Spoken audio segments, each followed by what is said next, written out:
ቆንጆ ቦታ ላይ ስፔን ቅጣት ታገኝ። የፈረንሳይ ብሔራዊ ቡድን አሰልጣኝ ዲዲየር ዴሾ ከባለፈው ሞሮኮን 2-0 ካሸነፈው ስብስባቸው ሁለት ቅያሬዎችን አድርገዋል። ዴዝሪ ድዌን ተክቶ የገባው ብራድሊ ባርኮላ ነው። ሌላው እንግዲህ በዚህ ስብስብ እንደምንመለከተው ኦሬል ቹዋሚኒ ነው። ማኑ ኮኔን ተክቶ ነው የመጣው ዛሬ። ሳልቫዶራዊ ዳኛ ኢቫን ባርሰን የዚህ ጨዋታ ዋና ዳኛ ናቸው። ግራ መቺ ይፈልጋል ሊመቱት ነው። ግራግር ላሚኔ ያማል አለ፣ አሌክስ ባይና አለ፣ ኦያር ዛባል ሶስቱ እየተነጋገሩበት ነው። በጣም ቆንጆ ቦታ ነው። በጣም ቆንጆ ቦታ ላይ ነው። በ16 ከ50 በግራ በኩል ግን መስመሩ ላይ ነው። በጣም አደገኛ ቦታ ነው። ቀጥታ የሚመታ ኳስ ነው። አድማጮቻችን ምናልባት የመጀመሪያውን ጎል እንመለከት እንችላለን። የመጀመሪያውን ጎል እንመለከት እንችላለን ወይ? ላሚኔ ያማል ጸጉሩ ከስር ማስያዥ አድርጎበታል በአዲዳስ ብራንድ። ምን ነው ዳኛ ይዞ ሳይገቡ ቀርቶ ነው። አይቫን ባርተን ይዞ አልገቡም ነበር። ቀለም መቀቢያቸውን የቀለም ማስመሪያውን ረስተው ገብተው እየሳቁ ነው። እሳቸው እስላማድ ዳኛ ናቸው። ፎሙን ረስተው ገብተው ነው። ረዳት ዳኛው አጋዛቸው። እንዴት ረስተው ገቡ? ሳልቫዶሪያዊ ናቸው። የሳልቫዶር ዜግነት ያላቸው ናቸው። አይቫን ሳልቫዶርን አሳጥረው ሲጠሯት ነውና ኤል ሳልቫዶር። ያማል ሊመታው ነው። በይና የመታው ኳስ ተመለሰ። አሁንም እንደገና ያማል አደገኛ ኳስ፣ አስደናቂ ኳስ ነበር። መለሱበት። ፋቢያን ሩይዝ መልሶ አሻገረው። እዛው መልሶበታል ጁሊያስ ኩንዴ። ላሚን ያማል በግራ እግሩ ምርጥ ትሪቬላ ነበረ መላክ የቻለው። ሮድራይ ሶፊ አሜሪክ ላፖርት 10 ደቂቃ ቹችዬ 10 ደቂቃ እንግዲህ ያሳየን ነገር አለ። ሁለቱም የሚጫወቱት 4-2-3-1 ነው። በማጥቃት ዞን ላይ አሁን እየተሳተፈ ያለው የስፔን ቡድን ነው። እኔ ግን ፈረንሳይ አፈግፍጎ እያየን ያለ ነው። ፈረንሳይ ያፈገፈገበት አንድ ነገር ለእኔ እንዳሰልጣኝ የሚገባኝ ነገር አለ። ምክንያቱም ስፔን ብዙ ኳስ ሲነካካ ኤነርጂ ሉዝ እንዲያደርግና ከዛ በኋላ የተገኘውን ጨዋታ በሩጫ ለመጨረስ ያሰበ ነው። አሁንም እንደዛ አድሪያን ራቢዮ ኳሱን ይዞ ለመግባት ጥረት እያደረገ ነው።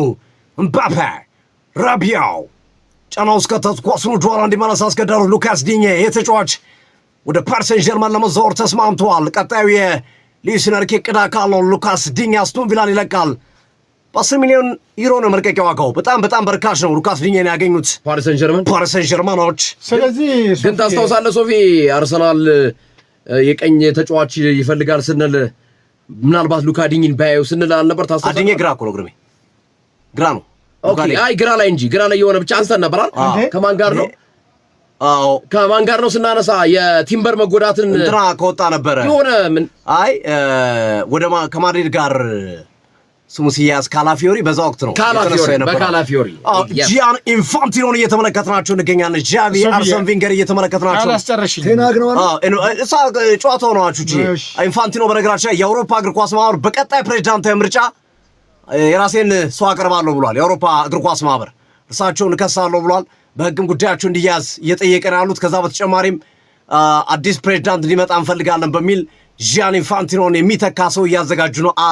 ናስር አልካሊፍ የፒኤስጂ ፕሬዚዳንትን ጨምሮ በርካታ ሰዎችን እያዘጋጀ ነው። የአውሮፓ እግር ኳስ ማህበር ተነጥቆ ነበር። አደገኛ ኳስ ሰሊባ ጫና ውስጥ ነው። ሰሊባ ኳሱን አስተካከለ። ሰሊባ ኳሱን ለማይክል ኦሊሳይ ኢንፋንቲኖ ማበዙት በጣም ኦሊሳይ 12 ደቂቃ ጨዋታው ባዶ ለባዶ ነው። የባሎገን እንትን ጥርስ እንደሚያስነክስባቸው ምንም ጥያቄ የለው። በግራው ስራ አቅጣጫ ሉካስ ዲኜ ኳሱን እየገፋ ነው። ዲኜ በግራ መስመር ላይ ብራድሊ ባርኮላ ለምባፔ ምባፔ ተጫዋች የፈለገ ነው። ረጅም ኳስ ለድምbre ነበር ረዘም። አሁን ቹቺ ቶሎ ማውራት ይቻላል። አጥር የስፔንን ቡድን ያው ያለውን ኢነርጂ አስጨርሶ ኳሱን በጣም ማፍጠን የፈለገ ነው ይመስል ወደኋላ አፈግፍጎ የተጫወተው። ስለዚህ ይሄን ጠብቆ የሚወጣ ከሆነ ስፔን ጎል ሳያስቆጠርበት የሚመጣ ከሆነ የፈረንሳይ ቡድን በያዘው የጨዋታ መንገድ የተሻለ ነገር ይዞ ይወጣል። አንደኛ 4-2-3-1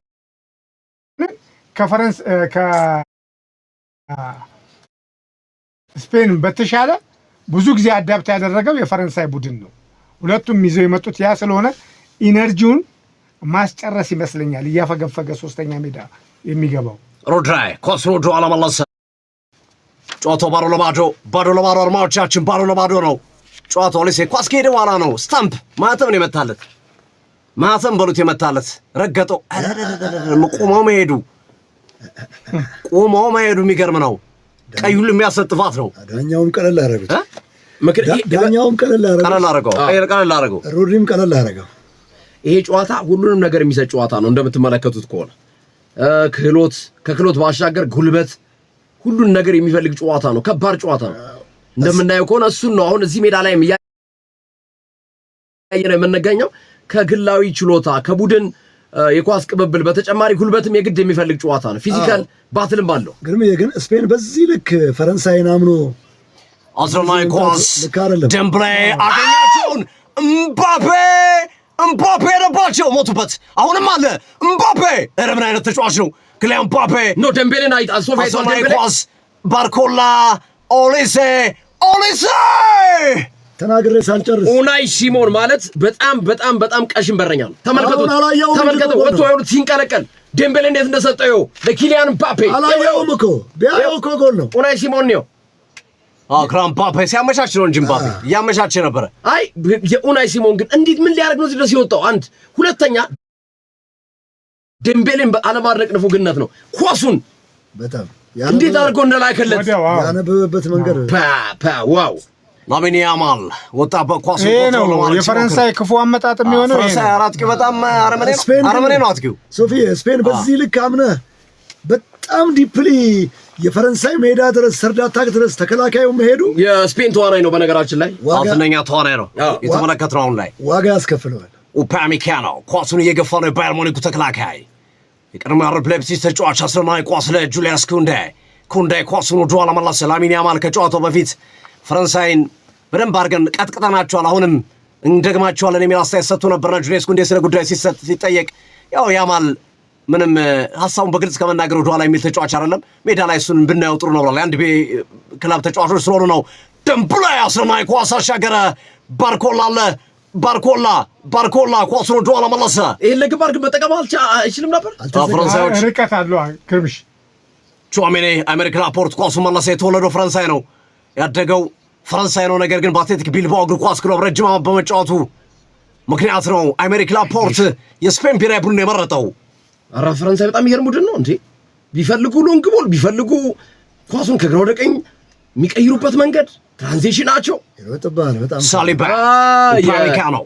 ቦል ሪከቨሪያቸው ከስፔን የበለጠ ነው። ባለፈው ታስታውሳለህ ገዝዬ ቦል ሪከቨሪ ላይ የሚበልጥ ቡድን ሁሌ ያሸንፋል። አሰጥቷቸው ነበር። ሮድሪ ተሳስቶ አሜሪካ ላፖርት እምባፔ የትኛውን ቦታ ላይ አለ እምባፔ በማጥቃት እንቅስቃሴ ትልቁ ሮናልዶ የኔን የልጅነት ዘመን ያስታውሰኛል ሲል ተናግሯል። ምርጥ አቋም ላይ በነበርኩበት ሰዓት የነበርኩት እኔን ነው የሚያስታውሰኝ ክሊያን እምባፔ ብሏል። ልክ ነው ቹቺ አንገትን ነቀነቅ እውነት ነው። ተመሳሳይ ነገር ነው ያላቸው። አስረናይ ኳሱን ወደ ኋላ ማርኮ ኩዌያ መለሰ። አሜሪካ ላፖርት ተጫዋች እየፈለገ ነው። ላፖርታ የሚለያዩት ምንድነው? ዲሲፕሊን። አስረናይ ኳስ ማርኮ ኩዌያ ሳጥን ውስጥ ገነጠለው። ሶፊዬ ኡፓሜካኖ የሚለያዩ ዲሲፕሊን ላይና አጠቃቀም ላይ ያ አንድም ካገኘ ይቀጣል። ጉልበተኛ ነው፣ ስክሪን ላይ አትችለው። አንድ ካገኘ ያገባል። ሮናልዶ ክፋቱ እሱ ነው። አዎ በረጅም ኳሱን ለማሸመር እየተዘጋጁ ይገኛሉ። 18 ደቂቃ ባዶ ለባዶ ናቸው። ኦሊሴ አስደናቂ ፍተሽ ነው የነካው ኳሱን ለኮንዴ ለኦሊሴ እዛው ማርኮ ኩዌያ መለሰ። ቀጣይ ዓመትም በባርሴሎናና በሪያል ማድሪድ የሚተናነቁ ተጫዋቾች ናቸው ጁሊያስ ኩንዴና ኩዌያ። ጁሊያስ ኩንዴ ግን አሁን በዚህ ሰዓት ላይ አሜሪካ ላፖርት ለማርኮ ኩዌያ ኮንትሮል አደረገው። ኩዌያ ረጅም ኳስ አሻገረ። ጥሩ ኳስ ነበረ። ኦያርዛባልን ለማገኝ ነበረ። አስታሉ ፔናልቲ በስፔን አገኘ እንዴ! እንዴት ፔናልቲ ሰጡ? ፈረንሳዮች አባሩ ደደርደሾ እየተበሳጩ ነው። ሀው እያለ ነው። ሀው ባርሰን አንደኛ ሉካዲን ኳሱን ፔናልቲ ሰጣ። በግንባር ገጨ ለመመለስ እየተዘጋጀ ነበር እንዴ በእጁ ነው ጭራሽ ኳሱን። ኧረ እኛው ኒንጃ አላየውም። በዛ ላይ አላየውም ራሱ ገብቶ ኳስ አላማያቱማ አድነው በእጁ ነው የወሰደው። በእጁ ነው የወሰደው። የሚያድነው በእጁ የሚለው ነው በቃ። ሌላ አድነው ሌላማ መጥቶታል እኮ ግን በእጁ ሰውነቱ ጋር ነው። አይቻልማ በእጁ ሰውነት ይዘህ መሄድ ትችላለህ። በእጅ ጠልፎታል ወይ ነው? አዎ ጥፋት ሰርቶበታል። ጥፋቱንማ ሰራበት። ኳሱን ቀደመው በቃ። ኳስ ከቀደምክ ነው መጥቶ ኳሱን ቀደመው። ብልጠት ነው የተሞላበት ላሚን ያማል። ቫር ማየት አለባቸው። ባርተን ቫር ማየት አለባቸው። በእጁ ወስዶታል። በእጁ ነው የወሰደው። እኔ ደግሞ እጁ ከሰውነቱ ጋር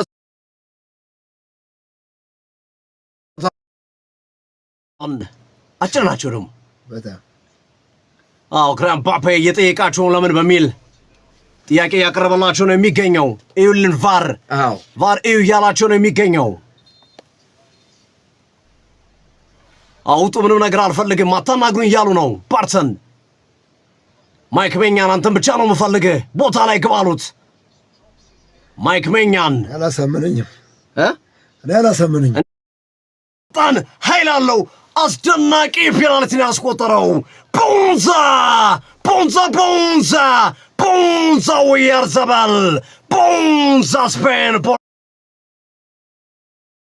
ቦናንዛ ኤም ሰራ። ኤም ማለት ሚካኤል ኦያርዛባል ስለሆነ ነው። ሚካኤል የሚለውን ለማሳየት ነው። ኦያርዛባል ኤም የሰራው አይቶታል። አቅጣጫውን ሜኛ አይቶበታል። የፈረንሳይ ግብ ጠባቂ ወደ አቅጣጫው ተወርሯል። ነገር ግን ኦያርዛባል ብልጠት የተሞላበት ፔናልቲ ነው የመታው። ኳሱን ወደ ላይ ከፍ ማድረጉና መረብ ላይ መወዝወዙ ለሜኛን አቅጣጫውን ቢያውቀው እንኳን ዴላፎንቴ ደስታቸውን ገለጹ። 67 ዓመታቸው ነው ዴላፎንቴ ደስታቸውን ገለጹ። ሚካኤል ኦያርዛባል በዚህ ዓለም ዋንጫ 5ኛ ጎሉን ነው ያስቆጠረው። ሚካኤል ኦያርዛባል የሪያል ሶሴዳድ አጥቂ ነው። ፈረንሳዮች አለቀሱ ከወዲሁ። እርግጠኛ ነኝ ፈረንሳይ ማነሳሻ የሚሆን ነው። ይቀይራል። ጨዋታው አሪፍ ነው። ጨዋታው የሚደንቅ ይመስላል። የ9 ዓመቱ ሚካኤል ኦያርዛባል በፔናልቲ ስፔኖችን ቀዳሚ አድርገዋል። ዴዝሪ ዱዌን 23 ደቂቃ ላይ ነው ያለነው አድማጭ ተመልካቾቻችን። 23 ደቂቃ አንድ እኔ ዲዲር ዴሾ ያልተዋጣልኝ ነገር ዴዝሪ ዱዌን ቤንች ላይ አድርገው ባርኮላ ማስቀደማቸው ልክ ነው ብዬ አላስብም። ባርኮላ ከቤንች ተነስቶ ሲጫወት የተሻለ አድቫንቴጅ ያለው ተጫዋች ነው። ኮንሰሮች ወጣ የመርስሮራ ለስፔን ፋቢያን ሩይዝ ለመሆኑ በሚዘጋጅበት ሰዓት ግን አይቫን ባርተን ውሃ ረፍት አድርጉ ብለው ፊሽካቸውን ነፍተዋል። ሶፊ አሁን በደንብ እናያለን። ፔናልቲውን በደንብ ለማየት ይመቻል። ጨዋታው ዳላስ ስቴዲየም ላይ ነው የሚደረገው። ይሄ ጨዋታ ዳላስ ነው እና ተንደር ይሄ በረዶና ዝናብ ይዘንባል ተብሎ ጣራው ተዘግቷል። ይሄ ስቴዲየም ጣራው የተዘጋ ስቴዲየም ነው። ልክ እንደ ሪያል ማድሪድ ለዝናብ ከባድ ዝናብ ይኖረዋል ተብሎ የተዘጋ ስቴዲየም ነው። የመጀመሪያዎቹ 23 ደቂቃዎች አነጋጋሪ ጉዳዮች ያሉበት ነው። የክሊያን ምባፔን ፍጥነት መቋቋም የስፔን ተከላካዮች ተቸግራቸው ብናይም ስፔን ግን እየመራች ወጥታለች። በላሚን ያማል ላይ የተሰራውን ጥፋት ተከትሎ ሉካስ ዲኜ ስላቫዶራዊ ዳኛ ፔናልቲ ሰጡ። ሚካኤል ኦያርዛባል አስቆጥሮ 1-0 እየመራ ነው። ፔናልቲ ያሰጣል አያሰጥም አከራካሪ ነው። እኔ ጥፋቱ ሳይሆን አከራካሪ በእጅ ነው ይዞት ሄደው የሚለው ነው የኔ ጥያቄ እንጂ አይቶ ጎኑን ኋላውን አይቶ ኳስ ማጽዳት የአንድ ተከላካይ ስራ ነው። ፔናልቲ ነው በቃ አላየም ምናምን የሚለው አያስኬድም። ጉዳት አስተናገደ የአርሰናሉ ተከላካይ። ኡፓሚካኖን የሚያጣምረው ማን ነው? ላክሮአ ችግር ነበረበት ማለት ነው። ላክሮአ በፍጥነት ነው የተነሳው። ወዲያው ነው ያስነሱት። ከነ ችግሩ ነው የገባው። ላክሮአ ተነሳ። ዊሊያም ሳሊባ ጉዳት አስተናገደ አልቻለም። ጠየቁት እነ ቹዋሚኒ ሁሉም ጠየቁት። ቀይራለ ቹዋሚኒ ቀይሮ አለ። ሳሊባ ተጎዳ። የፈረንሳይ ዲፌንደር የአርሰናል ተከላካይ ጉዳት አስተናገደ። በነገራችን እሺ ላሚን ያማል እዚህ ጋር ይኸውልህ በእጁ ነው ይዞት ሄደው። በእጁ ነው በእጁ ትንሽ በክንዱ በእጁ ነው። ኧረ መታየት ነበረበት። ሆን ብሎ ነው በእጁ ወሰደው። እንዲህ ነው ያደረገው። ግን ተጠቅሟል። እጁ ባይኖር እግራ ያልፋል እኮ። አይ ኖ ብዙ ጊዜ እጁ አንደኛ ከሰውነቱ ጋር የተጣበቀ ነው። ገብተኛል ግርምዬ ያልፋል እኮ ግን አቅጣጫውን ሊቀይር ይችላል። ለቀቅ አድርጎታል። እጁንም አለቀዋል። ዊሊያም ሳሊባ ወጣ። ዊሊያም ሳሊባ ተጎድቶ ወጣ። በተደጋጋሚ ገልጸናል። ሳሊባ፣ ዲክላን ራይስ እና ቡካዮ ሳካ ለአርሰናል በቀጣዩ ዓመት እስከ መስከረም እስከ ጥቅምት ድረስ ብዙ አገልግሎት የሚሰጡ ተጫዋቾች አይመስሉም። እንደውም ሰርጀሪ ወይም ቀዶ ጥገና ያደርጋል እየተባለ ነው ከዚህ ከዓለም ዋንጫ በኋላ ሳሊባ። ፈረንሳዮች ድንጋጤ የፈረንሳይ ብሔራዊ ቡድን በ1998 እና በ2018 ሁለት ጊዜ ዋንጫ ወስዷል። የአርሰናሉ ዲፌንደር ዊሊያም ሳሊባ ጉዳት አስተናግዶ በሕክምና ባለሙያዎች ታጅቦ እየወጣ ነው። ላክሮአ የክሪስታል ፓላስ ዲፌንደር እየገባ ነው። ጎል የሳሊባ ጉዳት ተደራረበ። ላክሮዋ ገባ ከኡፓሚካኖ ጋር ይጣመራል። ብዙ የፈረንሳይ ደጋፊዎች ደስተኞች አይደሉም። ላክሮዋም እኮ ብዙ የምታማው አይደለም እንዴ እኔንም ከሳሊባ ጋር ይመሳሰል ፔናልቲ ጎል ተቆጥሮብ እንደገና ሳሊባን ስታጣ ተራራረበባቸው። የስፔን ብሔራዊ ቡድን በአዲሱ የእግር ኳስ ደረጃ ወደ ሁለተኛ ደረጃ ከፍ ብሏል። ስለዚህ ሁለተኛ ደረጃ ላይ የተቀመጠው ስፔንና ሶስተኛ ደረጃ ላይ የሚገኘው ፈረንሳይ ናቸው። ፈረንሳይ ቀደም ባለው አንደኛ ደረጃ ላይ ነበረች፣ አርጀንቲና ሁለተኛ ነበረች። አሁን አርጀንቲና ወደ አንደኛ ትመጣለች ማለት ነው። ስፔን ሁለተኛ፣ ፈረንሳይ ሶስተኛ፣ እንግሊዝ አራተኛ። ቢጫ ካርድ መዘዙ። ጥፋት ማርኮ ኩኩሬያ በስፔን ብሔራዊ ቡድን በኩል ጥፋት ሰርቷል። ኦሊሴ ላይ የመጀመሪያውን ጥፋት ሰራ። ደገመው። ሁለተኛ ደገመው። እየተመለከታችሁ ነው። መጀመሪያ ላይ ጥፋት ሰራ፣ እንደገና ሁለተኛ ደገመው። ሁለተኛ ጥፋት ሰራ ማርኮ ኩኩሬያ። በሁለተኛው ጥፋት ነው ቢጫ ካርድ የተመለከተው። አድማጮቻችን ቀደም ሲል እንደገለጽንላችሁ በአዲሱ የእግር ኳስ ደረጃ በፊፋ ሀገር በየወሩ ነው የሚታደሰው። በነገራችን ላይ የእግር ኳስ ደረጃ አርጀንቲና አንደኛ ነች። አሁን ባለው ደረጃ ደግሞ ስፔን ሁለተኛ ሆናለች፣ ፈረንሳይ ሶስተኛ፣ እንግሊዝ አራተኛ። ባለፈው ግን ፈረንሳይ ነበረች አንደኛ፣ አርጀንቲና ሁለተኛ፣ ስፔን ሶስተኛ፣ እንግሊዝ አራተኛ ነበሩ። እንግሊዝ ባለችበት ደረጃ ላይ ነው የተቀመጠችው እዛው። ያው ዝሮ ከ1 እስከ 4 ነው የሚጫወቱት። አይ በአዲሱ አሁን በየወሩ ስለሚታደስ እኮ ነው ሶፊ እኮ በድሮም በአዲሱም ቶፕ ፎሮች ናቸው ጨዋታቸው። በድሮም በየወሩ ስለሚታደስ ገና ደግሞ በቀጣይ ወር ደግሞ ይደበላለቃል ደግሞ ሌላ። ክብራትና ክብራን አድማጮቻችን ኦያርዛባል 22ኛው ደቂቃ በፍጹም ቅጣት ምት ባስቆጠረው ጎል ስፔን 1-0 እየመራች ነው። ወደ ኋላ ኳስ ተመለሰ። ኩባርሴ ኡናይ ሲሞን ረዥሙ የመታውን ኳስ ላክሮዋ ኦሌሴ ኦልሞ ኳስ አስጣለ። ጃኒ ኦልሞ አሌክስ ባኤና ኳስ ይዟል። በጣም ልዩ ነው። መሀል ላይ ሮድሪ ኦልሞ የስፔን ኳስ ቁጥጥር በጣም ደስ ይላል። ይሄ እኮ ነው ግርሜ ቀንስ እናነሳ የነበረው። ሮድሪ ለላሚን ያማል ልዩነት ሊፈጥር የሚችለው የስፔን አማካኝ ዶሚኔት ማድረግ ከቻለ ኳስ እንዳይጠቀሙ ማድረግ ከቻለ ልዩነት ሊፈጥር ይችላል የሚል ሀሳብ ስናነሳ ነበር። የፈረንሳይ ሚድፊልድ በተለይ አድሪያን ራቢዮ እስካሁን ስኬታማ ፓስ ሲያደርግ አንመለከትም። ማኑኮኔን ለምን እንዳስቀመጠው አልገባኝም። በጣም ጥሩ ልጅ እኮ ማኑኮኔ የሚመጣ አይሆንም ይሻላል። ማኑኮኔ አይረፍ ልጅ ማኑኮኔ ኳሱ ጥሩ ነው። ሶፊያ አሁን በሳ ላይ ኦልሞ ግራ መስመር ላይ ኳሱን ይዞት እየገባ ይገኛል። ኦልሞ ለኩኩሬያ ኳሱ ብሎክ ተደረገ። ኦሊሴ እንደገና በሳ ላይ ኡፓሚካኖ ከኦልሞ ጋር ሁለቱም በአርቢ ላይፕዚግ እግር ኳስ ክለብ አንድ ላይ ተጫውተዋል። ዳዊት ኡፓሚካኖ እና ኦልሞ ወደ ባርሴሎና፣ ኡፓሚካኖ ወደ ባየር ሙኒክ ነው እንጂ አንድ ክለብ ላይ ነበሩ። አርቢ ላይፕዚግ ላይ ኩኩሬያ ወደ ኋላ ኳስ መለሰ ለሮድሪ እንደገና ሌላ ኳስ እዛው ለአይሜሪክ ላፖርት በሳውዲ ፕሮ ሊግ ነው የሚጫወተው። ፋቢያን ሪዩዝ የፓሪስ ሰን ጀርመኑ ተጫዋች እዛው ለኦልሞ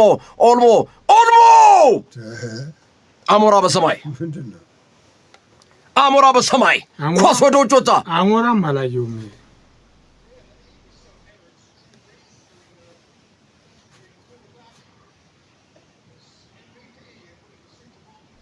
በሱፐር ቦል ታዋቂ ተጫዋች ነው አሁን ይህንን ጨዋታ እየተመለከተ የሚገኘው። ሌላ ኳስ ኦሊሴ ወደ ቀኝ፣ ኡስማን ደምቤሌ ወደ መሃል ገብቷል። የፖዚሽን ቅያሬ አድርገዋል ፈረንሳዮች።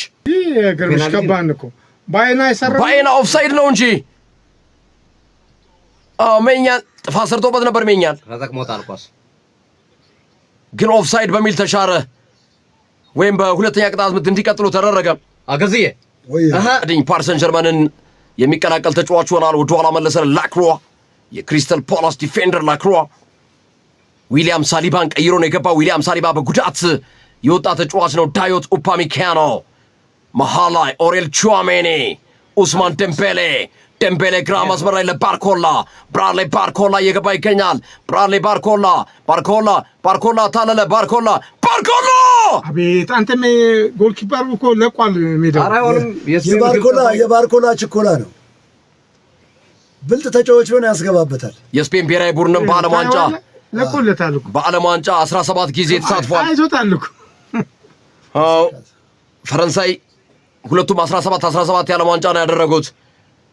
ፈረንሳይ ከ1930 ጀምሮ፣ ስፔን ከ1934 ጀምሮ። ኦልሞ፣ ፋቢያን ሪዩዝ፣ ኩኩሬያ፣ አሌክስ ባኤና ግራ መስመር ላይ ባኤና ወደኋላ መለሰ ለፋቢያን ሪዩዝ። ሪዩዝ እንደገና ሌላ ኳስ ይዟል። ፋቢያን ሪዩዝ ድሪብል አደረገ፣ እየገባ ነው። ፋቢያን ሪዩዝ ለዳኒ ኦልሞ፣ ኦልሞ እንደገና፣ ነገር ግን ኳሱን ፋቢያን ሪዩዝ ቀይ መስመር ላይ ወደ ጎል። ፔድሮ ፖሮ ድንቅ ነው።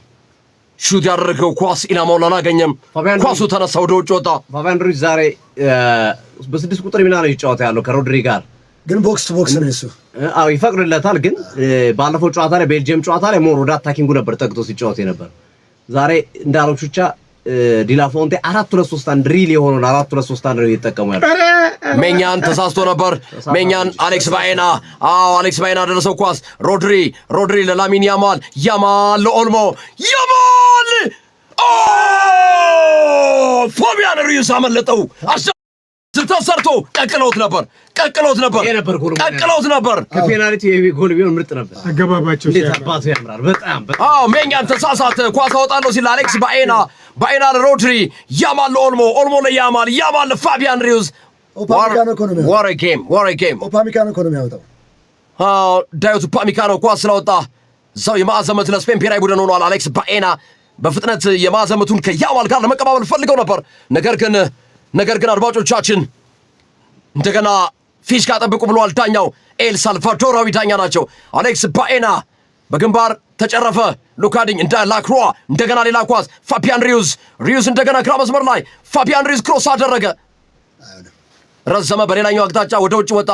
ከመውጣቱ በፊት አሌክስ ባኤና ላሚን ያማል በቀጣዩ ሳምንት ሰኞ 19 ዓመቱን ይዛል። ያማል ጥፋት ሰራ። ምናልባት ዓለም ዋንጫውን ይዞ ሊሆን ይችላል። ከዓለም ዋንጫው ማግስት ነው ግርምዬ ልደቱ። ከተሳካለት በዚህ አካሄድ ከሄዱ ባርኮላ አንዱ ደካማ ሊንክ ነው በፈረንሳይ ብሔራዊ ቡድን በኩል በተለይ በመከላከሉ። ኧረ በሁሉም ማጥቃቱም ላይ ይሻላል ነው ኳስስ። ፈረንሳይ 2 ሙከራ ነገር ግን 0 ኦን ታርጌት። ስፔን 5 ሙከራ 1 ኦን ታርጌት። ኦሌሴ ጥፋት ሰራበት። ኦሊሴን ሮድሪ አላነቃነቅ ብሎታል። ባይዘው ዴዝሪ ድዌን አለመጠቀሙ ዲዲር ዴሾ ዛሬ ዋጋ እየከፈለ ነው።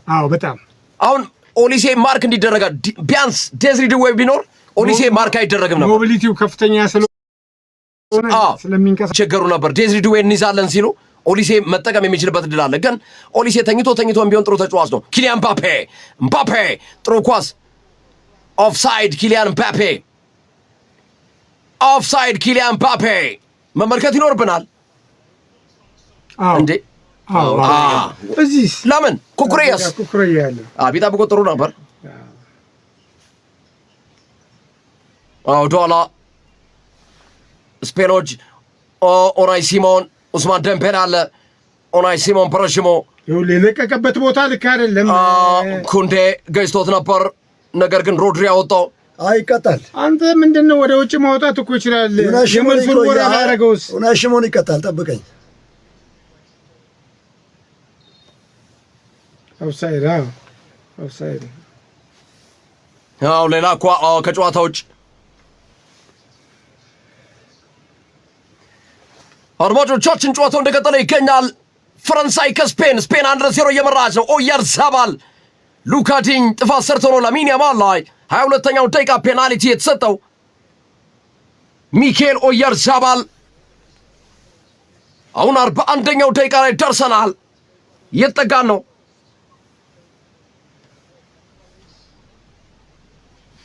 ጨዋታው ቀጥሏል። ስፔን ኳስ ይዟል። ኦያርዛባል፣ ሮድሪ፣ ፋቢያን ሪዩዝ፣ አይሜሪክ ላፖርት፣ ኩኩሬያ፣ አይሜሪክ ላፖርት እንደገና ሌላ ኳስ።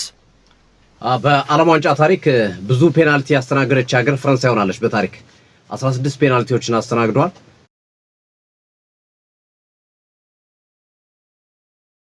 በግማሽ ፍጻሜ ለመጀመሪያ ጊዜ ፈረንሳይ ቀድሞ ጎል ያስተናገዱበት ጨዋታ ሆኗል። ፈረንሳዮች በግማሽ ፍጻሜ ጨዋታዎቻቸው ጎል ቀድሞ አስተናግዶ ያቁም ነበር። ረጅም ኳስ ተሻገረ። ሉካዲኝ በግንባር ገጨውና ለሜኛን አድርሶታል። ለላሚን ያማል ስፔኖች የላኩት ኳስ ነበር። ሚኬል ኦያርዛባል ብቸኛውን ጎል ያስቆጠረው 29 ዓመቱ ነው። የሪያል ሶሴዳድ አጥቂ ነው። ዛሬ ለስፔን ብሔራዊ ቡድን 60ኛ ጨዋታውን እያደረገ ይገኛል። በአጠቃላይ ለስፔን ብሔራዊ ቡድን 30ኛ ጎሉ ነው። ራቢዮ፣ ኪሊያን ምባፔ፣ ኡናይ ሲሞን ይዘላል እንደ አንተ ኪሊያን ምባፔ ተሳሳተ። ኳስ ተሰንጥቆለት ነበር። ኡናይ ሲሞን ግን ዛሬ አሁን እንደገና የማሰምት አግኝቷል። ኩባርሲ ኳስ ወደ ውጭ ወጣ። እዚህ ጋር ትዘላለህ። አድሪያን ራቢዮ በጣም የሚደንቅ ኳስ ነው የሰነጠቀው በዚህ ሰዓት ላይ ከመልሱ ሮራ የተነሳ ኳስ ነው። ባርኮላ ለአድሪያን ራቢዮ ሰነጠቀለት። ኪሊያን ምባፔ፣ ኡናይ ሲሞን ቀድሞ ኳሱን አዳን እንጂ ዋጋ ይሄ ግብ ጠባቂ ግን ምኑም ደስ አላለኝም። አሁን እንደውም ጥሩ ነው እንደዛ ባህል የማሰምት ኦሊሴ አሻማ እንደገና ኩንዴ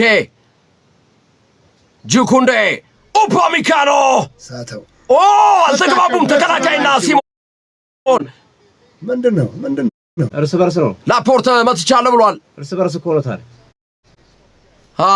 ኦያርዛባልና ኡናይ ሲሞን አረ ልክ አይደለም። ኡናይ ሲሞን ተመልከተው። ኦያርዛባል እዛው ቆሎ አረገው። አይ ኦያርዛባልም መጠበቅ ነበረበት። አሁን ለምን ተነፋ ኳሱ? እዚህ ጋር ኡፓሚካኖ ጥፋት ሰርቷል። አሜሪካ ላፖርት ላይ በነገራችን ላይ ኦያርዛባል በስፔን ታሪክ በዓለም ዋንጫ ብዙ ጎል ማስቆጠር ክብረ ወሰኑን ተጋርቷል። ከዚህ በፊት 5 ጎል ያስቆጠሩ ተጫዋቾች ነበሩ። ኢሚሊያኖ ቡትራጉዌኖ 1986፣ ዴቪድ ቪያ 2010፣ ማይካኤል ኦያርዛባል 2006። እነዚህ ተጫዋቾች በስፔን ታሪክ በዓለም ዋንጫ ብዙ ጎል ያስቆጠሩ ተጫዋቾች ናቸው። ሶስቱም 5 ጎል አስቆጥሯል። አንድ ጎል ከጨመረ ወይ በዚህ ጨዋታ ወይም ወደ ፍጻሜ አልፎ ፍጻሜ ጨዋታ ከጨመረ ኦያርዛባል ብቸኛው ታሪካዊ ተጫዋች ይሆናል በዓለም ዋንጫ ብዙ ጎል ማስቆጠር በስፔን ታሪክ። ኡስማን ዴምቤሌ ጥፋት ሰርቷል። ፋቢያን ሪዩስ ጥፋት ሰርቷል። ኡስማን ዴምቤሌ ላይ ባርኮላ የፓሪስ ሰን ጀርመን ተጫዋች ናቸው ሁሉም፣ ግን ሄደው ጮሁበት። ፋቢያን ሪዩስን አታጭበርበር አሉት። አንተ በሀገር ውስጥ መጣ እኮ ቀልድ የለም። ኡስማን ዴምቤሌ ሄደ፣ አልተነካም። ኡስማን ዴምቤሌ አልተነካም። እውነታው ፋቢያን ሪዩስ እውነቱን ነው። ፋቢያን ሪዩስ ዴምቤሌ ነው ያጭበረበረው ጭራሽ ሳይነካ። ዴምቤሌም እኮ ምንም አላደረገ። ዳኛው ናቸው የተጨበረበሩት። ዴምቤሌም እኮ ሄደ ቆመ፣ ተላተመና ቆመ። ቀየሩት። ቅጣት ተቀየረ። ቀየሩት። አሜሪካ ላፖርት ባራላ ቅጣት ምት ላይ ኦፍሳይድ ላይ ዲዲር ዴሾ ብስጭታቸውን እየገለጹ ይገኛሉ። ቢጫ ካርድ የማዘን ኦስማን ዴምቤሌ ሄደ። ጉልበታል ሰንዝሯል፣ አግኝቶታል። ኳሱን ከለቀቀው በኋላ ነው እንጂ አግኝቶታል። ላሚን ያማል 18 ዓመቱ ነው። ለማርኮ ኩኩሬያ እንደገና ሌላ ኳስ በተረከዝ ቹዋሜኒ የመለሰው። አድሪያን ራቢዮ ኳሱን ለኦሊሴ ማይክል ኦሊሴ ኩኩሬያን እያንከራተተው ይገኛል። ኦሊሴ ከኋላ መጥቶ አሌክስ ባኤና አስጣለው። ባኤና ለሮድሪ ለፋቢያን ሪዩስ ወደኋላ ባክፓስ ፋቢያን ሪዩስ እያበዛ ነው። ኩኩሬያ ለፋቢያን ሪዩስ ዋረገም ምን አይነት አስደናቂ ጨዋታ ነው! ምን አይነት ቅብብል ነው! ወደኋላ ኳስ ኩባርሲ እንደገና እዛው አጠገቡ ለሚገኘው ፋቢያን ሪዩስ ሮድሪ መለሰ። ኩባርሲ ፈረንሳይ ማድረግ ያለበት ኳስ ከተቆጣጠሩ ብቻ ሳይሆን ከኳስ በፊት ማን ቱ ማን ማርኪንግ ዊዛውት ቦል ካለበለዚያ ብቻ ወስዱባቸው። ዊዛውት ቦል ሙቭመንት የሚያደርጉትን መያዝ። ጥፋት ጉልበቶች በዙ። ፋቢያን ሪዩስ ጉዳት አስተናገደ። አድሪያን ራቢዮ ነው ጥፋት የሰራው። ይሄ ልጅ ልክ አይደለም ዛሬ። ራቢዮ ልክ አይደለም። ኦሊሴ ነው ልክ ያለው ነው። ግርምዬ ዛሬ ኦሊሴ ሶፊዬ ማርክ ተደርጓል እኮ ምንም እኮ ስራ ሊሰራ አልቻለም እኮ። ባየር ሙኒክ ላይ አታስታውሰውም እንደ ሶፊዬ? ኦሊሴን እኮ አጥፍተውት እኮ ነው ያኔ ፓሪስ ሰን ጀርመን። ኦሊሴ ማርክ እንዳይደረግ ዴዝሪ ዱዌ ሲገባ ታዩታላችሁ እንዴት እንደሚቀየር። ራቢዮ በነገራችን ላይ ብቻ ካር ከተመለከተ ፋይናል ያመልጠዋል። ልክ አይደለም ግን ዛሬ ልክ አይደለም። መውጣት ነው ያለበት እንደው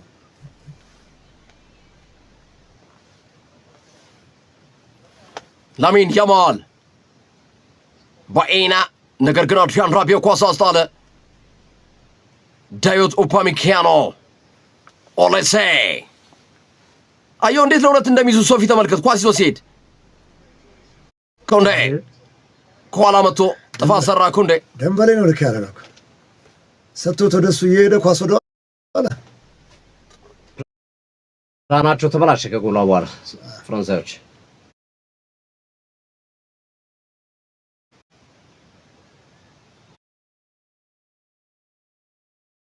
ፈረንሳይ እኔ በእርግጠኛነት ማኑኩኔ መሃል ላይ ቢገባ ዴዝሪ ዱዌ ቢገባ ይሄ ቡድን ይቀየራል። እንቅስቃሴው ይቀየራል። ዩሴን ቦልት የዓለም ፈጣኑ ሰው ሌላ ሰው መሰለህ አንተ 100 ሜትር 9.58 ሰከንድ በመሮጥ የዓለም ሪኮርድ ባለቤት ዩሴን ቦልት ጃማይካዊው ይህንን ጨዋታ እየተመለከተ ይገኛል። እንደገና ሌላ ኳስ ፋቢያን ሪዩስ ወደኋላ አሜሪክ ላፖርት ለኡናይ ሲሞን ወደፊት ኳስ ለቀቀ። ፋቢያን ሪዩስ ቹዋሜኒ ኮንትራት በሪያል ማድሪድ እንደሚያራዝም እየተገለጸ ይገኛል። ቹዋሜኒ በማንቸስተር ዩናይትድ ተፈልጎ ነበር። ጁኩንዴ አለ ቹዋሜኒ ያው ቹዋሜኒ ማለት አሁን ያዩት ጃዩሱ ፓሚካኖ ቹዋሜኒ ራሱ ከራቢው ቀጥሎ እያልኩኝ ላክሮዋ ግራ መስመር ላይ ሉካዲኝ ባርኮላ ሉካዲኝ ላክሮዋ ቹዋሜኒ ቀይ መስመር ላይ ኩንዴ አታለለ። አስደናቂ ስራ ጥፋት ሰርቶበታል። ጁልስ ኩንዴ ላይ ላጣረገው ይሄ ካርድ የለው አሌክስ ባኤና ጥፋት ሰርቷል። ከረከረበት ካርድ እኮ ቢጫ ካርድ መስጠት ነበረባቸው ዳኛው። ከበድ ስለሚል ገዚህ አይደለም ቹቻ ከበድም ቢል ይሄ እኮ ሲሪየስ ፋውል ነው። ላክሮዋ ባርኮላ ኡስማን ደምቤሌ ተነጠቀ በቀላሉ። ቀይ መስመር ላይ ፔድሮ ፖሮ ባርኮላ እኮ የለም ኦልሞ ኧረ ባርኮላ ጭራሽ ተቀይሮ ሲገባ ነው እሱ። እንደዚህ ቋሚ ላይ ለምን እንደመረጠው ዲዲር ዴሾ አልገባኝም። ዴዝሪ ዱዌን አስቀምጦ ኡናይ ሲሞን ረዥሙ ጁልስ ኩንዴ ኪሊያን ምባፔ ታግሎ ነበር። ጃዩሱ ፓሚካኖ ሜኛን ላክሮዋ ጥሩ ነው። ኡፓሚካኖም ጥሩ ነው። ጁኩንዴ ኦሌሴ አስደናቂ ስራ ነው የሰራው። ኳስ ወደ ውጭ ወጣ። ይዞታል እኮ ፋውል ነበረ። እንደውም ፋውል ነው የሰጠው አሜሪክ ላፖርት ዳኛው ጋር ኦሌሴ ኳስ ስጡኝ እያለ ነው። 1 ደቂቃ ብቻ ቀርቷል። ዳኛው ይወዛገባሉ። ዳኛው ታውቃለህ። ዳኛው ኮንፊደንስ የሆነ ያጡ ይመስላሉ። ግራ መስመር ላይ ብራድሊ ባርኮላ ኪሊያን ምባፔ ሉካዲኝ አጠቃቀም ሮድሪ ግድግዳው ሆኖባቸዋል ዛሬ የማንቸስተር ሲቲው አማካኝ። ሉካዲኝ ከአስቶን ቪላ ወደ ፓሪስ ሰን ጀርመን መዘዋወሩ የማይቀር ተጫዋች ነው። ወደኋላ ሉካዲኝ ላክሮዋ ኩንዴ ቀይ መስመር ላይ ኦሌሴ ኳሱን ለኡስማን ደምቤሌ ገባ። ደምቤሌ ኮርና ማርኮ ኩሬያ አሌክስ ባኤና ነካክተውታል። ከኩሬያ ጋር እየተነጋገሩ ነው። ከባኤና ጋር ጨዋታው አለቀ። የማሰመቱ ሳይመታ ጨዋታውን ጨርሰውታል። ይችላሉ። ሰዓቱ ካለቀ ፔናልቲ ብቻ ነው ማስመታት የሚፈቀድላቸው። ግዴታ የሚሆንባቸው ፔናልቲ ብቻ ሲሆን ነው በመጨረሻው ሰዓት። ከዛ ውጭ የማዘመተን ቢሆን ፊሽካ መንፋት ይችላሉ። የአርሰናልና ፓሪስ ሰን ጀርመን ጨዋታ ለዚህ ረፍት ላይ ሲወጡ አርሰናል የማዘመት ቡካዮ ሳካ ለመምታት ዳኛው ሰዓት አልቋል ብሎ የነፉበትን ማስታወስ ይቻላል። ወደ መልበሻ ክፍል እየገቡ ይገኛሉ። ዳላስ ስቴዲየም ዝናብ ይፈራል። ይህን የፈረንሳይ ቡድን ምንድን ነው ማድረግ ያለበት? በእነዚህ ነገሮች ሁሉ ብልጫ ካለ ማን ቱ ማን ማርኪንግ ዊዛውት ቦል ሞቢሊቲን ቴክኒክን ከፍ አድርገ ቢያንስ ፊዚካል ፊትነሳቸው ጥሩ ነው። የፈረንሳይ ቡድን ማን ቱ ማን ማርኪንግ ቢያደርጉ ይሄን መቋቋም ይችላል።